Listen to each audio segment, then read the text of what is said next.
Bueno, dijimos que hoy nos íbamos a acercar al tema de transferencia. La idea es ir dando algunas líneas, algunos elementos para que ustedes puedan acercarse a los textos que tienen en el programa. En principio, vamos a trabajar sobre la dinámica de la transferencia, un texto de 1912, Consejos al médico, también de 1912, y puntualizaciones sobre el amor de transferencia, que es un texto del 14 publicado en el 15. Después nos quedaría por ver, quizás la próxima clase, o podremos ir viendo, recordar, repetir, reelaborar. Quizás nos va a acompañar la ayudante alumna de los lunes, Gala, que va a dar, dar esta clase. Después lo vemos. Bueno, a ver, el problema de la transferencia es un tema fundamental, podríamos decir, el pivote sobre el cual se asienta todo lo que desarrollamos en la práctica analítica. Y vamos a ver también de que, digamos, arraigada en la práctica, la transferencia no deja de estar vinculada a los conceptos que hemos venido trabajando hasta ahora, ¿no? Estos dos conceptos que han sostenido hasta ahora nuestro trabajo, que uno es inconsciente, todo el problema de los representantes, de las huellas némicas, del trabajo de la representación. Después, la lectura que va a hacer Lacan de este tema de la representación como significante, ¿no? A partir de la lingüística. Y entonces, inconsciente y sexualidad. Entonces, de estos dos temas vamos a ver, digamos, que no deja de dialogar un concepto tan clínico como el de transferencia. Cuando decimos sexualidad, ustedes saben, no decimos genitalidad, decimos todo lo que estuvimos viendo hasta ahora, pulsión, narcisismo, y después vamos a ver Edipo. Entonces, podríamos decir que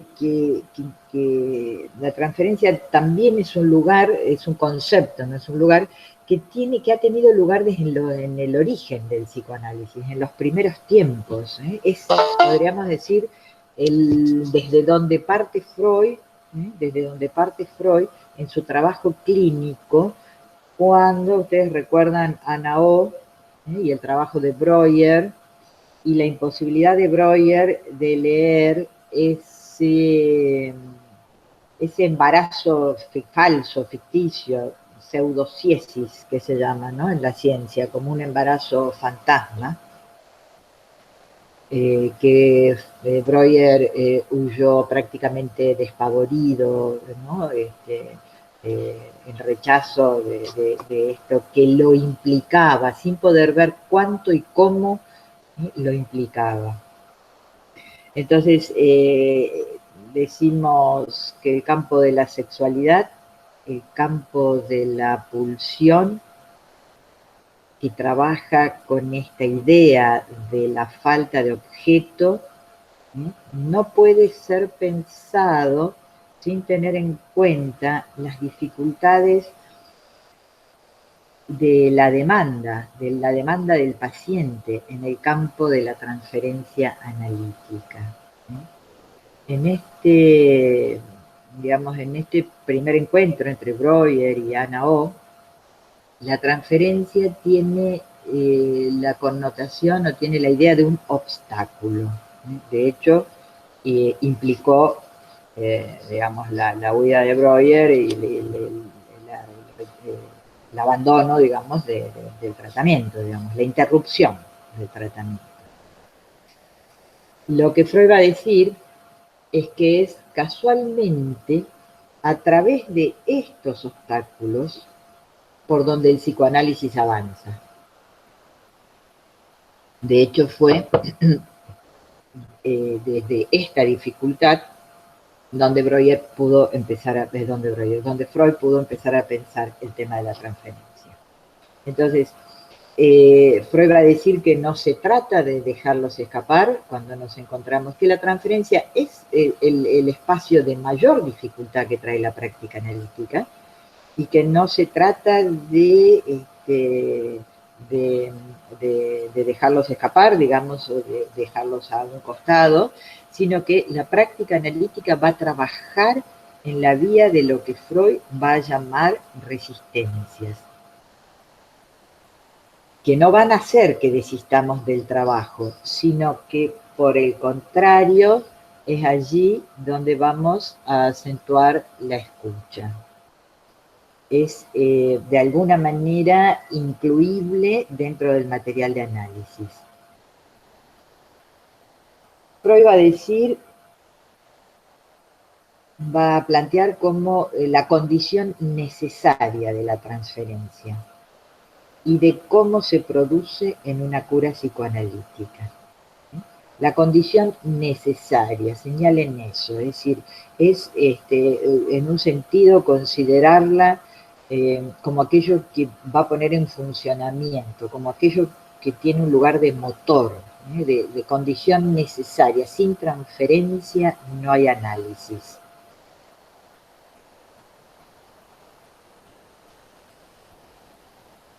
Y también va a decir, quizás un poco fomentado en estos tiempos o a partir de, o más que fomentado, en un diálogo que no sale a luz, que tiene que ver con su relación con Ferenczi, va a decir que no tenemos que hacer nada para fomentarla. No tenemos que hacer nada para fomentarla. Digo esto porque, bueno, Ferenczi tenía algo que fue llamado algo así como una técnica afectiva y que proponía, proponía quizás un saludo más afectuoso, una atención sobre las condiciones del paciente más personales.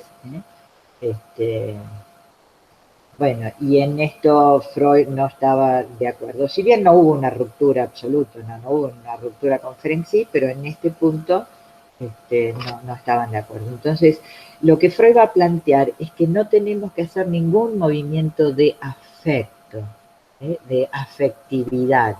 Esto es una cuestión de estructura. Es algo, ustedes leyeron acá en la última parte, que decía se da automáticamente. Hay algo de lo que se pone en funcionamiento de una manera automática. Tomo lo que dice Freud en Dinámica de la Transferencia. Dice, todo ser humano, por efecto conjugado de sus disposiciones innatas y de los influjos que recibe en su infancia, adquiere una especificidad determinada para el ejercicio de su vida amorosa. Lo primero está dirigido a la cuestión de las series complementarias de Freud, ¿no? Pero lo interesante es esto que se va como conformando una especificidad para el ejercicio de su vida amorosa. Sigue el texto de Freud. O sea, para las condiciones de amor que establecerá y las pulsiones que satisfará, así como para las metas que habrá de fijarse. Ustedes ven que en estas condiciones que va a requerir el objeto de amor, todo ser humano, por efecto conjugado de sus disposiciones, más las experiencias, los influjos, etcétera, etcétera, etcétera, va a adquirir una especificidad en cuanto a la elección de ese objeto de amor, digamos, ¿sí? Freud va a decir, esto da por resultado un cliché que se repite. Entonces aquí tenemos las condiciones de amor que va a requerir el objeto, o sea, la sexualidad, y las pulsiones que satisfará, sexualidad, así como las metas que habrá de fijarse. Allí entre las metas podríamos pensar la cuestión del ideal, que eso ya entra a formar parte del narcisismo. Esto da por resultado un cliché que se repite, y acá aparece la repetición, que también es un tema de la pulsión. Estos clichés, dicen, no es uno, pueden ser varios, pueden repetirse, tienen algo de regularidad, pero no son inmutables. Tiene algo de cierta condición que se repite, pero no son absolutamente inmutables ni inamovibles. Entonces, vemos la transferencia ligada a la idea de repetición. Repetición que a veces va a estar tomada por el fenómeno de la resistencia. Sir Freud va a decir, a veces se repite, si en la transferencia se repite, se recrea lo que Freud ha llamado una neurosis infantil, lo que llama una neurosis de transferencia, se recrea esta neurosis como campo para poder trabajarla, pero a veces en esta repetición lo que aparece es el fenómeno de la resistencia. La resistencia se va a encabalgar, se va a sumar, se va a tomar, digamos, se va a tomar de esta repetición, de esta neurosis creada, dice Freud, artificialmente. Creada artificialmente para trabajar sobre ella, claro. Sí, digamos, a ver, ¿y por qué? Porque a veces cuando hay algo del orden de la repetición, que está ahí como obstáculo, que no puede ser trabajado, no sé, cuando un paciente llega siempre tarde, que de alguna manera no puede tomar su horario, siempre resta unos minutos, se resta de ese lugar, cuando alguien reitera sin saberlo, aquello que lo lleva siempre a un lugar de fracaso, lo lleva siempre a un lugar de malestar, aunque, digamos, paradójicamente pareciera estar guiado por la búsqueda de gratificaciones. Pero de alguna manera aparece siempre en este lugar de malestar, y esto es del orden de cierta repetición que va a trabajar conjuntamente con la búsqueda de la gratificación, del placer, de la descarga. Es decir, es una situación paradojal. El Freud no, va a decir que el analista no tiene que confrontarlo con la realidad. Mire usted, fíjese, mire usted lo que hace, todo el tiempo hace lo mismo. Porque también, esto lo va a retomar en realidad después Lacan, cuando trabaja un tema, un caso, digamos, el caso Cris, con respecto a esto de que, bueno, de enfrentarlo con la realidad puede llevar al paciente a un movimiento de acting, a producir en un acto aquello que no puede ser trabajado en análisis, en transferencia, a partir, ¿no? Lacan va a decir, va a enfatizar la cuestión de la contratransferencia como resistencia también del analista. La resistencia no solamente del paciente, sino también del analista. Entonces, el analista, esto también es una relectura que hace Lacan, es que forma parte del espacio, digamos, forma parte del concepto inconsciente, dice Lacan, pero sería la idea que forma parte de ese espacio que construye eso que llamamos inconsciente a partir de poner en marcha la transferencia. Freud va a pensar la repetición como una forma de memoria, como una memoria que no es la memoria que estamos acostumbrados, aquella que evoca las huellas némicas, las representantes, sino que una memoria que induce directamente a la acción, que va al acto.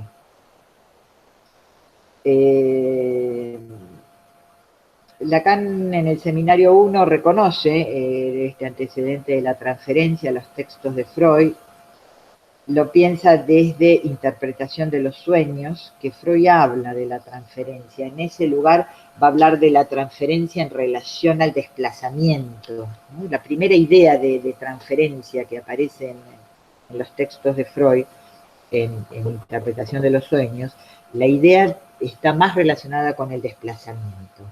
Algo así como transferir a un representante la carga o la significación de otro representante que va a tomar su lugar, ¿sí? Después esto lo va a pensar como el lugar del analista, que se transfiere sobre ese lugar del analista, sobre ese analista tomado allí como objeto de amor a veces, ¿no? Es decir, que para que esto suceda en esta especie de transferencia de significación, lo que aparecía en interpretación de los sueños, de alguna manera la primera tendría que poder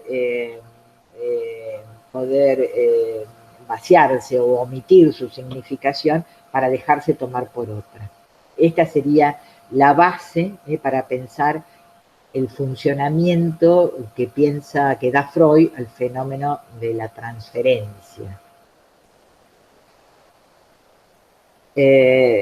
A ver, tomo algo del texto de Freud que dice así, a ver si está claro, la investidura libidinal aprontada en la expectativa de alguien que está parcialmente insatisfecho se vuelve hacia la persona del médico. ¿No? Esa investidura libidinal de alguien que está parcialmente insatisfecho y que tiene alguna pregunta, que tiene algún malestar, que tiene un padecer, se vuelve, que no encuentra el amor, se vuelve hacia la persona del médico.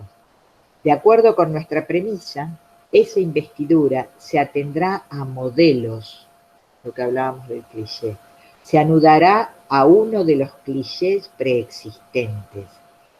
O para decirlo de otro modo, y esta frase a mí me gusta mucho porque me parece muy clara, dice, insertará al médico en una de las series psíquicas que el paciente ha formado hasta el momento.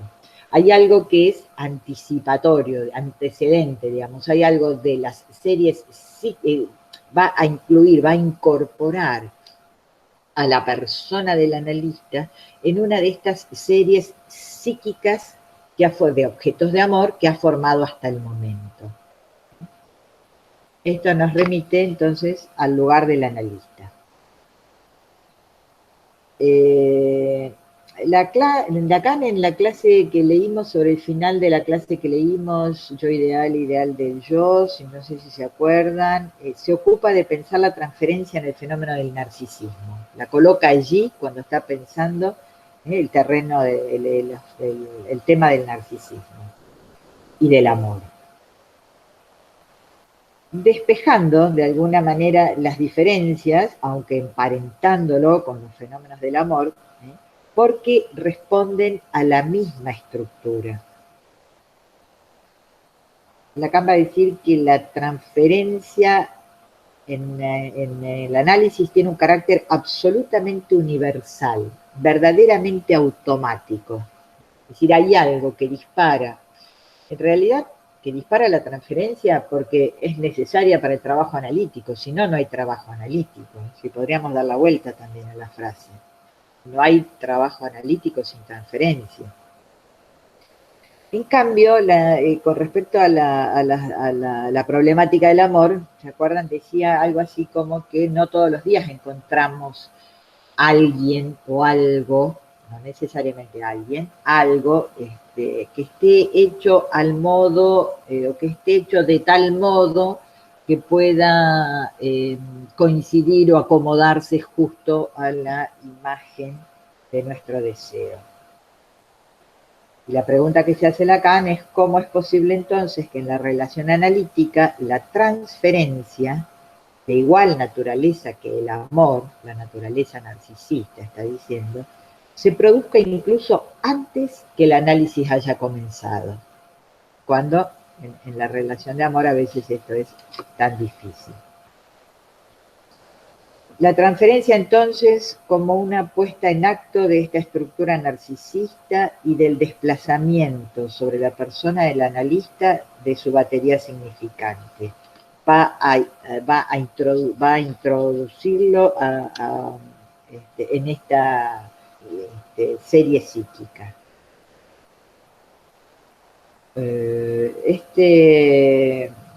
Pero decíamos, bueno, que este lugar no solamente se va a poner en acto esta transferencia y digamos, desplazamiento sobre el lugar del analista, sino que también sobre esto se van a sentar, habíamos dicho, las resistencias, que decíamos no son solamente del paciente, sino que a veces tiene que ver con la contratransferencia, con el lugar del analista también, ¿no? La resistencia del analista. Que Freud lo planteó en este concepto, ¿no? De contratransferencia. Porque, a ver, si el analista toma ese lugar de objeto de amor como suyo, como referido a su persona propia, y si responde desde ese lugar en un sentido de reciprocidad, de ser dos, en una instancia de comprensión, o responde desde ese lugar del ideal, digamos, como invistiéndose con todas las condiciones del ideal, vamos a encontrar ninguna de las dos, ¿no? Ni ponerse a la par en una idea de reciprocidad, de comprensión, yo te ayudo, yo te comprendo, yo estoy con vos, ni ponerse tampoco en ese lugar de ideal. Freud ubica allí como las mayores dificultades en la cura, porque allí estamos reproduciendo eso que estuvimos hablando en la clase pasada, ese universo narcisista, cerrado, ¿no? Donde, bueno, el paciente va a escuchar siempre lo mismo, va a escuchar esa reconfirmación de ese lugar ideal a donde él tiene que llegar o tendría que alcanzar. Esto va a funcionar de una manera realmente compleja y complicada, y tampoco la comprensión humanitaria, no es la tarea.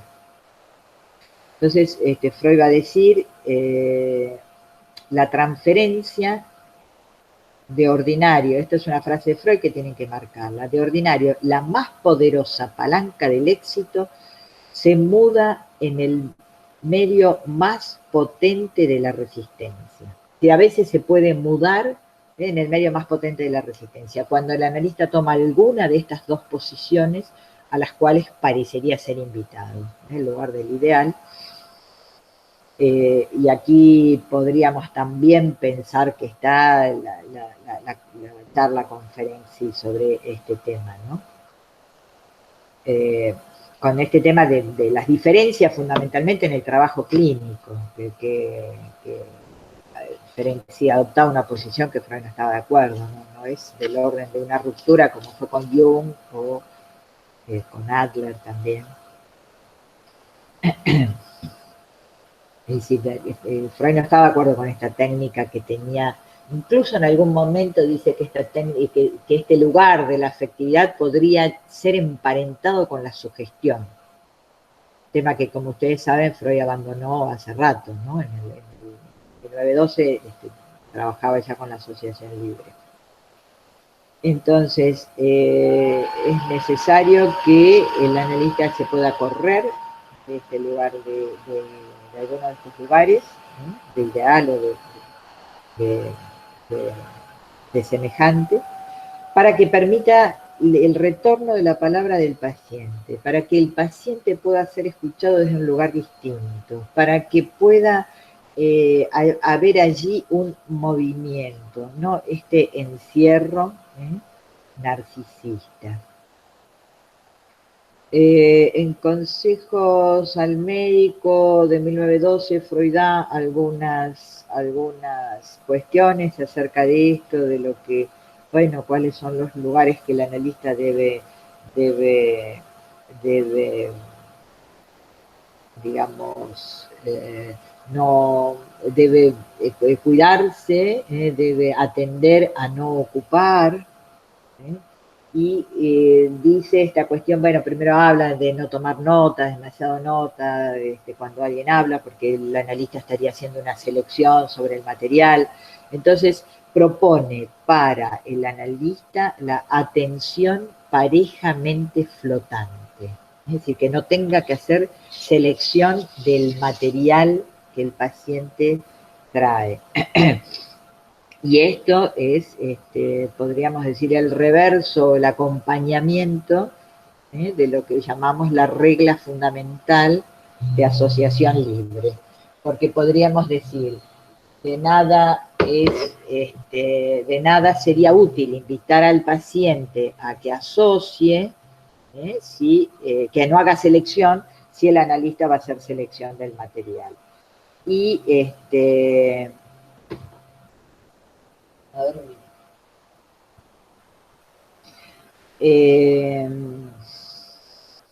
digamos que su escucha no tiene que estar dirigida por sus intereses, o por sus expectativas o por sus inclinaciones.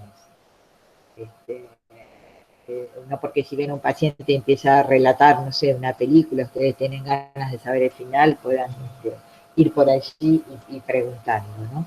Porque Freud dice, corre el riesgo de no hallar nunca más de lo que sabe. No va a encontrar nada más de lo que ya sabe, si va a estar dirigido por sus expectativas o por sus intereses, digamos, ¿no? Y también Freud nos va a decir que muchas veces el significado de algo va a retornar con posterioridad. No estamos en posición de comprender, sino que estamos en posición de interpretar. El trabajo del analista es analizar.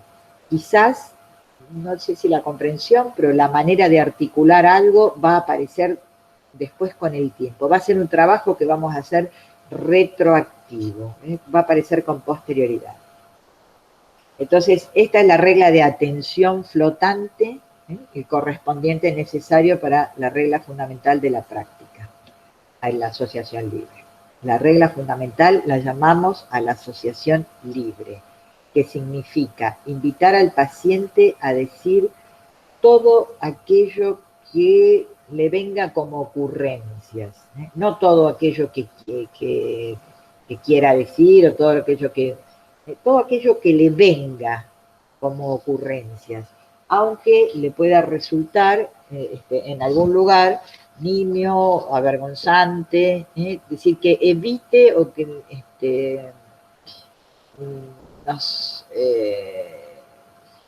la crítica y la selección. Bueno, esto mejor no lo cuento. Esto no es importante, no lo voy a decir. Entonces, la regla fundamental del psicoanálisis apunta a las ocurrencias del paciente.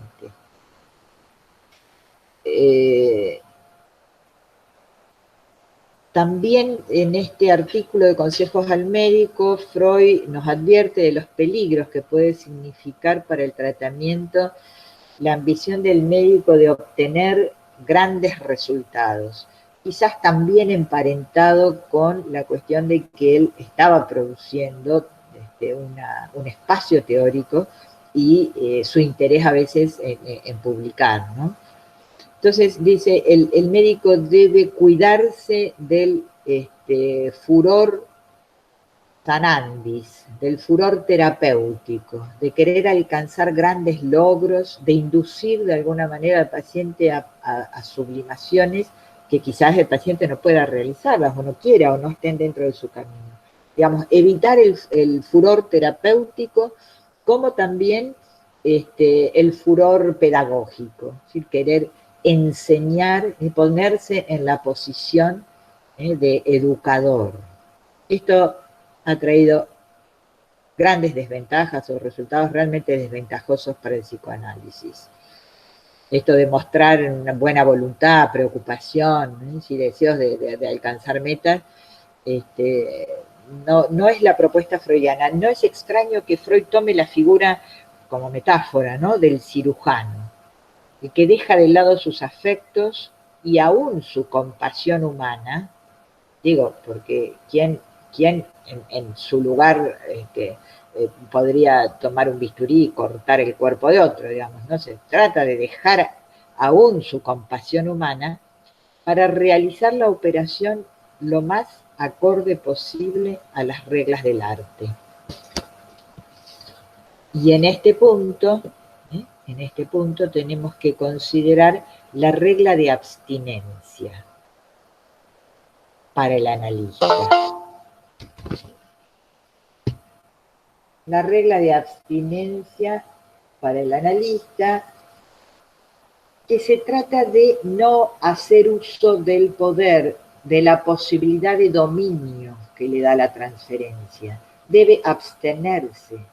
No solamente, digamos, la transferencia, la regla de abstinencia no es solamente con respecto a la demanda de amor, no solamente no responder a ese amor creado por la transferencia, sino que también debe abstenerse en el sentido de no ejercer ese poder que le da el lugar del ideal.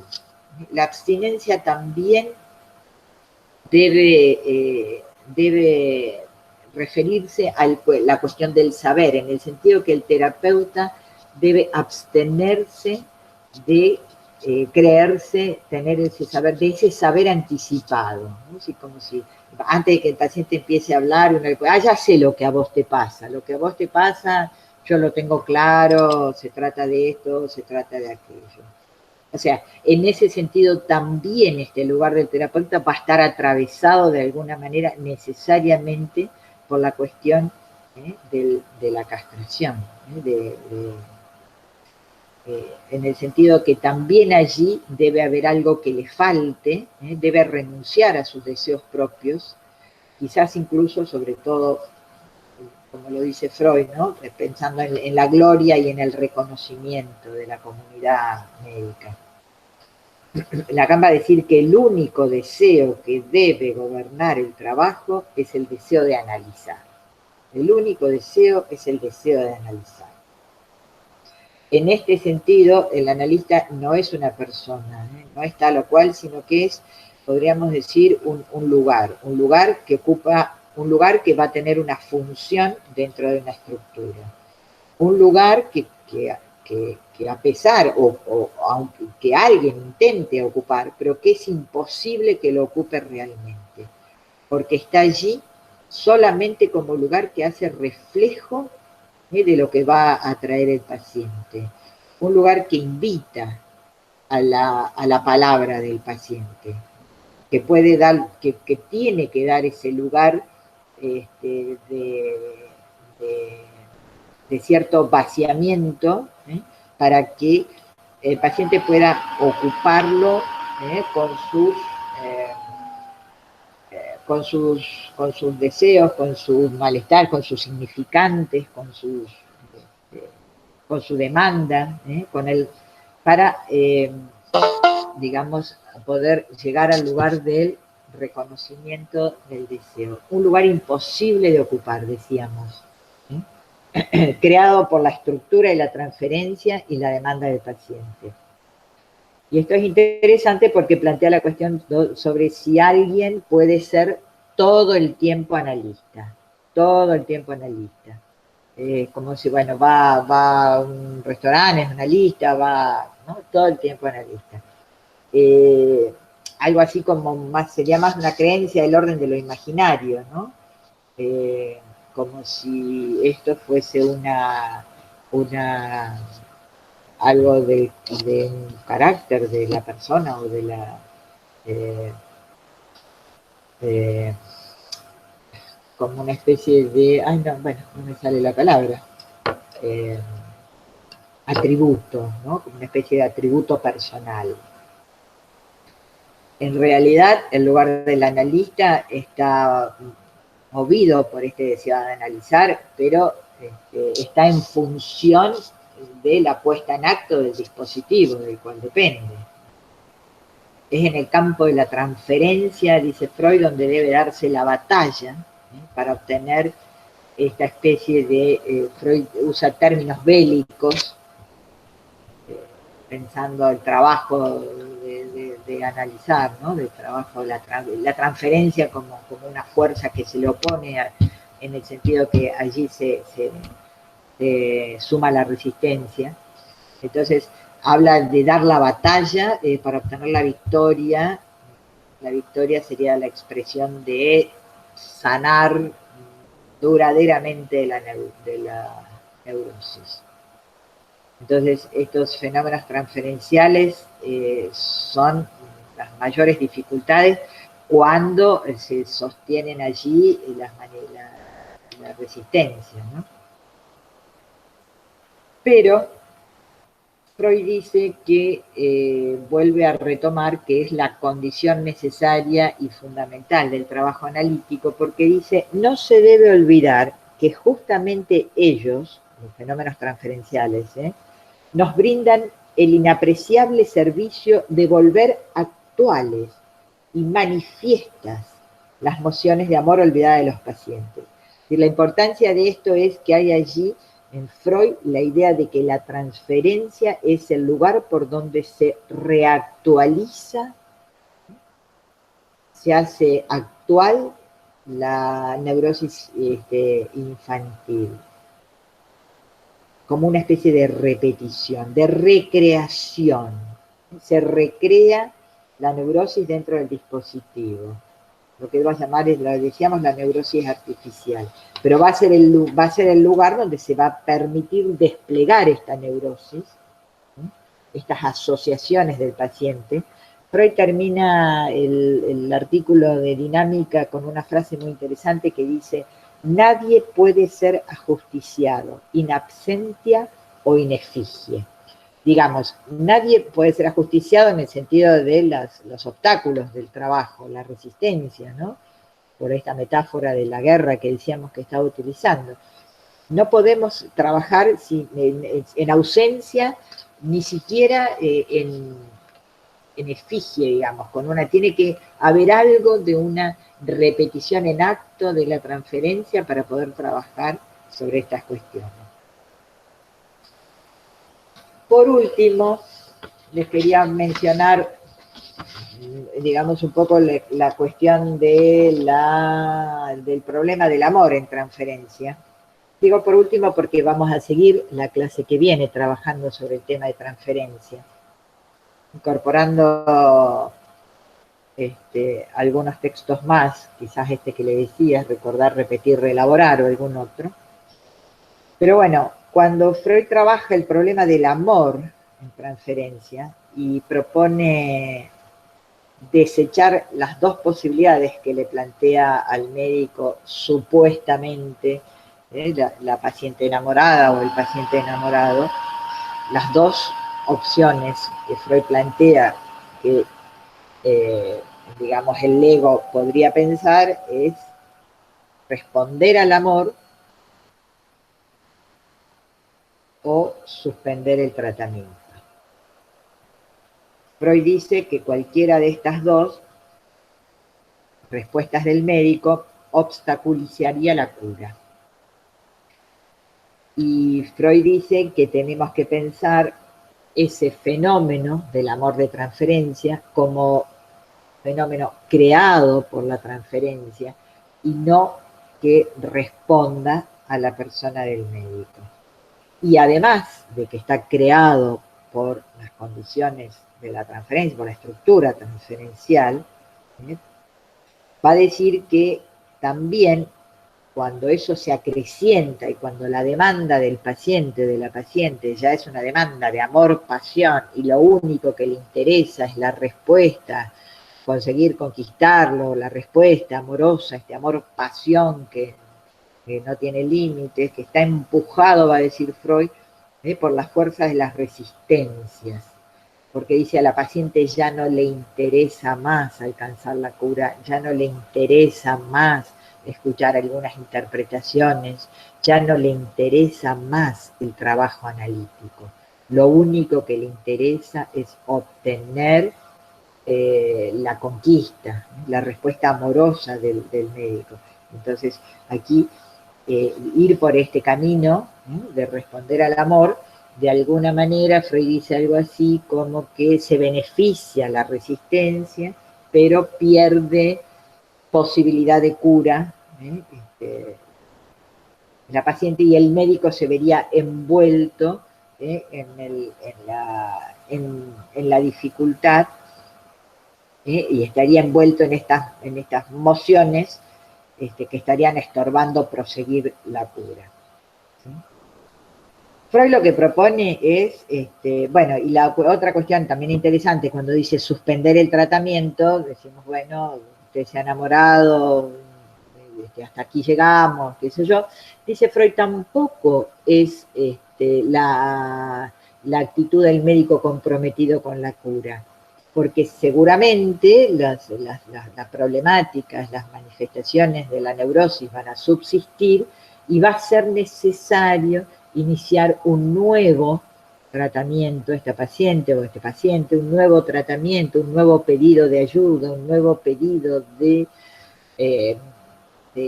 trabajar estos padecimientos, y que nuevamente, ¿qué va a ocurrir?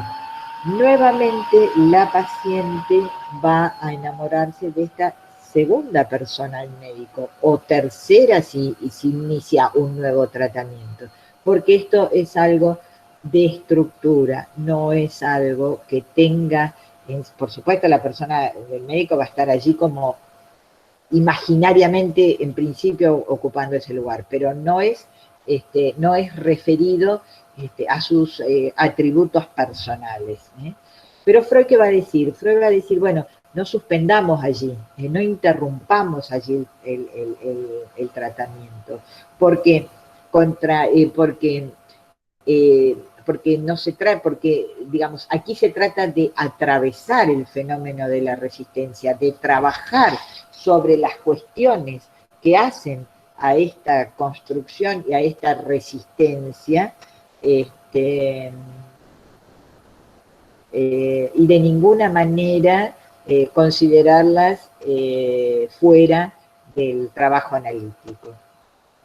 Freud dice así, dice, sería lo mismo que hacer subir un espíritu del mundo subterráneo. En algún otro lugar habla de los espíritus del Averno, sería lo mismo, es metafórico, ¿no?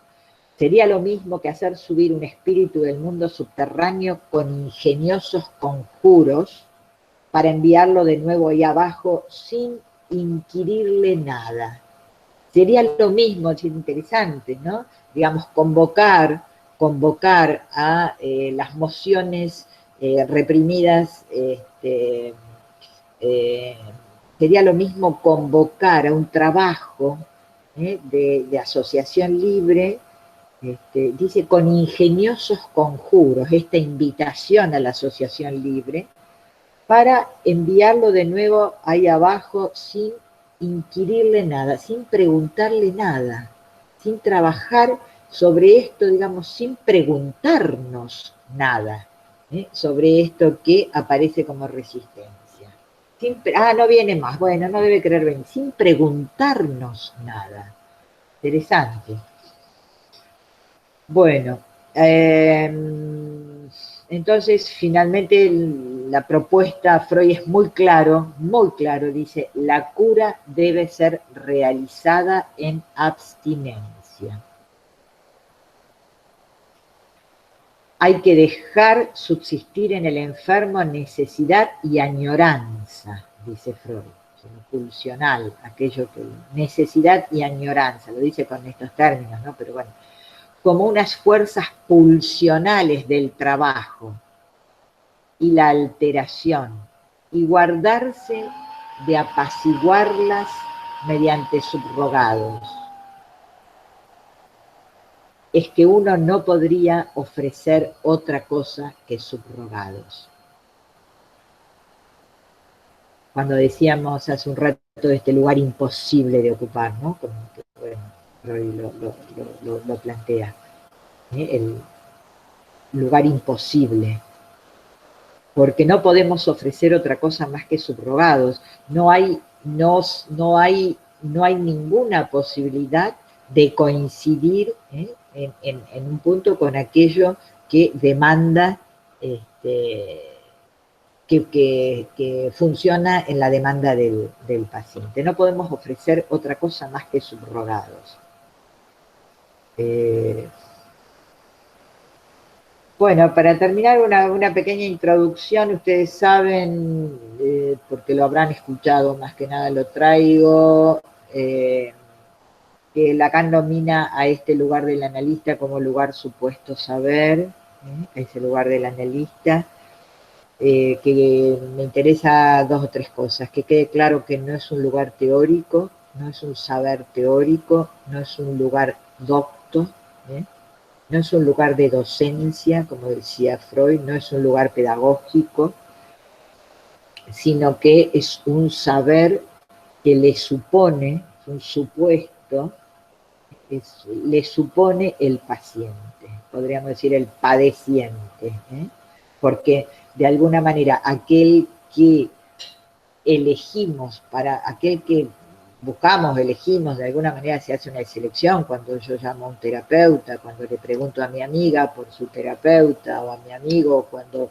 escucho en la radio a alguien que da consejos o que, no sé, cuando, digamos, todo este condicionamiento que hace a la elección de a quién le vamos a dirigir nuestra demanda, nuestra pregunta que nos pasa, por qué sufrimos, porque, bueno, aquel al que se dirige de alguna manera esta pregunta, aquel le suponemos un saber que tiene relación o que tiene sentido con el padecimiento. Es decir, le suponemos, mirá, a mi amiga le fue muy bien, entonces entiendo que a mí me va a ir bien, que me va a poder entender, comprender, analizar, curar toda la cuestión que se pone en funcionamiento necesariamente allí. Le adjudicamos un saber sobre aquello que nos ocurre, aquello que nos tiene atrapados o nos tiene en dificultades o hay cierta orden de inhibición.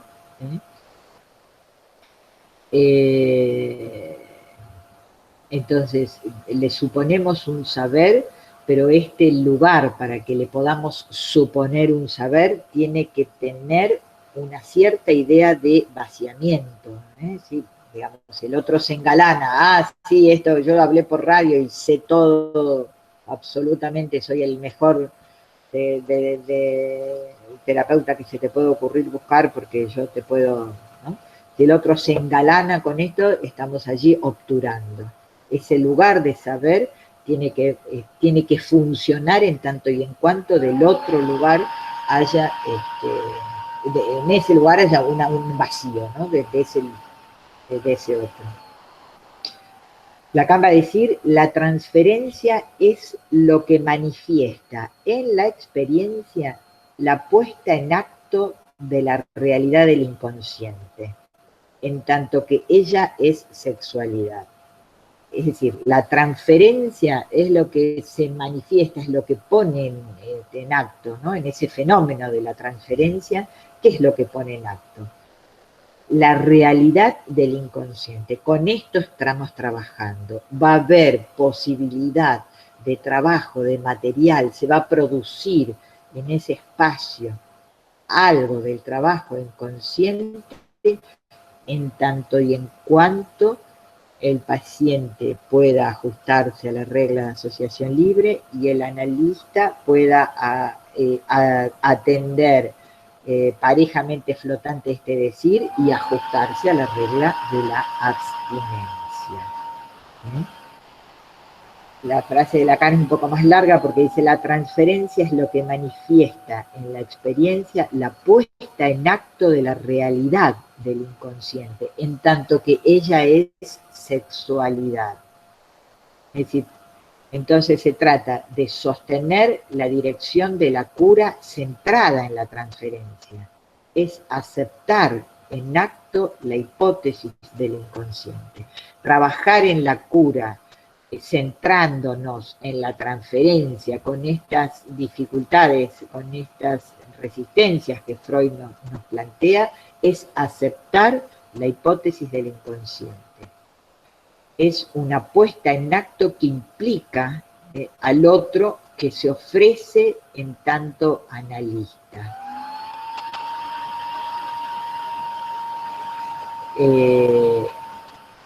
Y esto, de alguna manera, por eso sería la puesta en acto de esa realidad que llamamos inconsciente. Pero para que esto se dé es necesario ese lugar otro, ese otro que se ofrece como objeto, en este caso, analista. Ya tendrán tiempo también de pensar otra frase de Lacan que tiene que ver con esto, que dice: el analista forma parte del concepto inconsciente. No habría allí trabajo analítico si este otro no se ofrece en ese lugar de analista.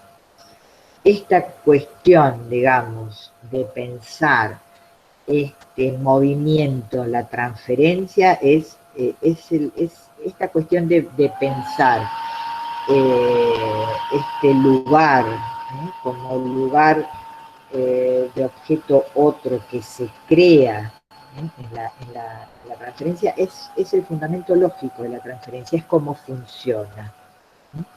Por eso decimos que forma parte del concepto inconsciente. No habría sino allí posibilidad de que las mociones pulsionales inconscientes se den cita, se den lugar, si no trabajamos desde este lugar del analista soportando las condiciones de la transferencia. Bueno, vamos a dejar aquí para poder escuchar las preguntas, si se pudieran acercar a los textos. Los escucho ahora a ustedes.